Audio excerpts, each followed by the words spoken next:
Complaint आई, cognizance ले लिया, issue of process कर दिया, उसमें भी postponement of issue of process और भी बीच में कई स्टेप्स होते हैं, अलग अलग डायरेक्शंस में चलते हैं। और कंप्लेंट आई, अर्जी फर्जी सी लगी, उड़ा दी, डिसमिसल ऑफ कंप्लेंट। सर कभी जो स्टेटस रिपोर्ट लगाते हैं कि एफआईआर पे, बेटा मेरे को स्टेटस रिपोर्ट का नहीं पता क्या होती है। उसके बाद 156(3) यूज हो सकती है। होता क्या है स्टेटस रिपोर्ट, ये तो बता। एफआईआर पे कितनी इन्वेस्टिगेशन कहाँ तक एक्शन पहुंची? टेकन रिपोर्ट शायद। हाँ आप तो मतलब सीरियस ही ले गए। अबे पहले बेसिक चीजें समझो। This is what I mean to say. अगर चलने से पहले दौड़ोगे तो गिरोगे, समझ गए? राइट, चलिए भैया आगे चलते हैं। सिस्टम एक्टिवेट हो गया, उसके बाद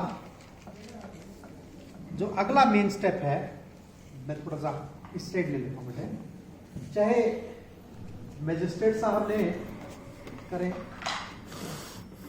या फिर पुलिस वाले करें, सबसे पहला बेटे अगर मैं इन्वेस्टिगेशन की व्याख्या करूं, स्टेप 2 इन्वेस्टिगेशन या इससे जुड़ा इंक्वायरी। मैं इन्वेस्टिगेशन शब्द यहां से हटा रहा हूं 1 मिनट। बेसिकली क्या है? बेसिकली सबसे इंपॉर्टेंट जो स्टेप है वो है collection of evidence. Collection of, trial में टाइम लग जाए, लगता ही है जनरली सालों साल में।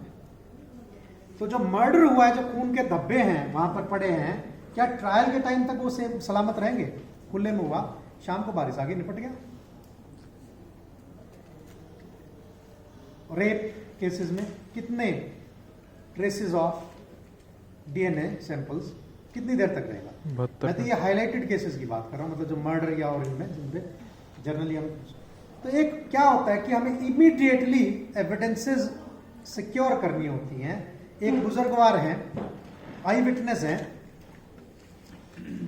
अब उनकी आज स्टेटमेंट रिकॉर्ड हो गई तो ठीक है, पता चला 10 साल बाद आई, ट्रायल पे मौका आया, 5 साल बाद आया, इतने में वो निपट लिए। जिंदगी का क्या भी है? चलिए मैं बुजुर्गवार का नाम ले रहा हूं, जिंदगी चले तो 100 दिन, ना तो 9 दिन, कोई गारंटी के साथ थोड़ी ना आती है। लेकिन कितने दिन है क्या पता, शाम तक मेरा था हो जाए, किसी का भी हो सकता है, किसी का भी हो सकता है।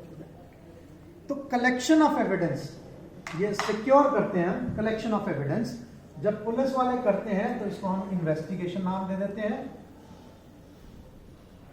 और इधर से अगर जज साहब करते हैं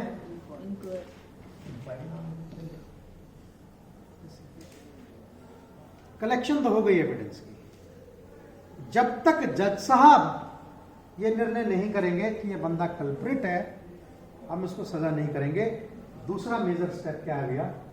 बीच के सारे स्टेप बेटे, ये पहला बेसिक स्टेप है। जब हम जाएंगे तो अंदर बीच में बाइफरकेट करके और डिटेल में लेंगे। एक एजेंसी से दूसरे मोड में जाने में, मान लीजिएगा मैजिस्ट्रेट ने इंक्वायरी की है और सेशंस ट्रायल है, मर्डर केस है, कौन ट्राई करेंगे? सेशन साहब। तो ट्रायल तक के फेज में जाने के लिए भी बीच में प्रोसेस है, उनको मैं एक बार छोड़ दे रहा हूं। मैं बहुत ब्रॉड उनकी बात कर रहा हूं। इन्वेस्टिगेशन, कलेक्शन ऑफ एविडेंस हो गया, उसके बाद क्या है भैया? ट्रायल। ट्रायल का क्या मतलब है भैया? किताबों में बहुत से मतलब दिए होंगे, बट मैं 2-3 लाइनें लिखवा रहा हूं, वो लिख लीजिएगा भैया।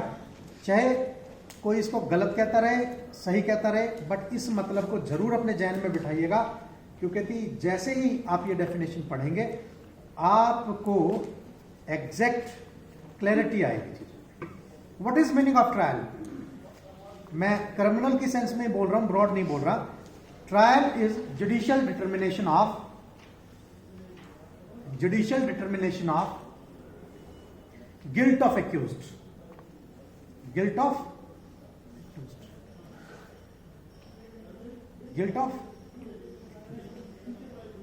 ठीक है बेटे, गिल्ट ऑफ एक्यूज्ड के गिल्ट को हम डिटरमाइन करने की कोशिश, ठीक है बेटे, चले राइट।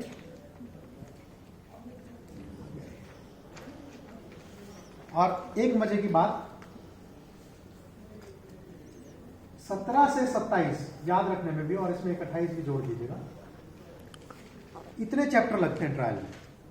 17 से 27 चार्ज फ्रेम होने से शुरू होता है ट्रायल, जजमेंट तक चलता है। एक बार देखिएगा चैप्टर 28 क्या है, डेथ सेंटेंस को शायद कंफर्मेशन का है, अगर मैं ठीक हूं तो। ठीक है जी, वो भी बेसिकली ब्रॉडली देखें तो ट्रायल का ही हो। अलग अलग स्टेप्स, अलग अलग प्रोसीजर ट्रायल की। चार्ज फ्रेम होते ही क्या हो जाता है, ब्रॉडली मैं बता रहा हूं क्या होता है आपकी, चार्ज फ्रेम होते ही क्या हो जाएगा, ट्रायल शुरू हो जाएगा और जजमेंट तक वो खत्म होगा। ट्रायल आप कब खत्म हो जाएगी, और एक ही जजमेंट है जिसको कंफर्मेशन की चाहिए, वो 28 चैप्टर में। 17 से 27 ट्रायल चलता है और एक कंफर्मेशन चाहिए तो वो 28 में आ गई अलग से कंफर्मेशन। ठीक है भैया। इसके बाद स्टेप 4 के 2 अल्टरनेट हैं। एक, जजमेंट जैसे ही आई तो बेटे 2 बातें हैं। एक कहते हैं error is human nature, error is human nature, इंसान गलतियों का पुतला है और वो करता रहता है। बट एक आदमी, आफ्टर ऑल जुडिशियल ऑफिसर्स भी ह्यूमन बीइंग ही हैं, एक आदमी की गलती से डेलिब्रेट नहीं, कई बार बहुत से रीजंस होते हैं, टाइमली एविडेंस पूरी नहीं आ पाई, बहुत से फैक्टर रहते हैं, राइट। कई बार अच्छी एडवोकेसी नहीं हुई तो जो चीज वाक्य में फेवर की थी या जो एक्चुअली में एग्जिस्ट करती थी वो ऊपर नहीं आ पाई, नहीं नोटिस गया किसी का भी, राइट जी। तो बेटा क्या है, एक उसकी गलती से जस्टिस आर्म नहीं होनी चाहिए, इसलिए करेक्शनल मैकेनिज्म बनाए हैं हमने। एक साइड करेक्शनल मैकेनिज्म जिसमें क्या है, अपील, जिसमें 2 अपील, और भी देखें बेटा करेक्शनल मैकेनिज्म में रिवीजन भी है, अपील और रिवीजन।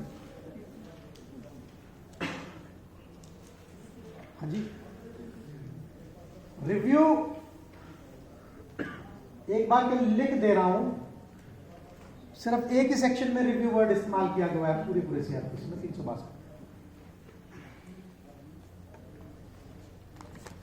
रिव्यू। दूसरा क्या है बेटा, जजमेंट आ गई तो ऐसे ही काम नहीं चलेगा। अभी जज साहब ने भी डिटरमाइन कर दिया, हाँ भाई इसने मर्डर किया है, इतने भी काम नहीं चलेगा, उसको पीछे डालोगे, उसको जितनी सजा हुई है तो उसके लिए क्या है मैकेनिज्म, एग्जीक्यूशन। क्या बेटे, आपके ये appeal, reference, review, revision, reference तो चलिए एक डिफरेंट कॉन्टेक्स्ट हो गया, ये सारे देखेंगे तो आपके जो है 372 से लेकर, मतलब चैप्टर 29 से लेकर चैप्टर 29 से लेकर, और आपके कहां तक चलते हैं भैया ये 29, 30, 31 नहीं 30 तक देखिए एक बार, ठीक है बेटे। और 32 चैप्टर 32 एग्जीक्यूशन का,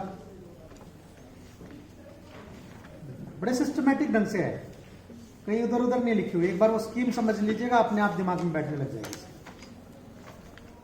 राइट। चले आगे, कितनी है, right. With this thank you very much, मिलते हैं।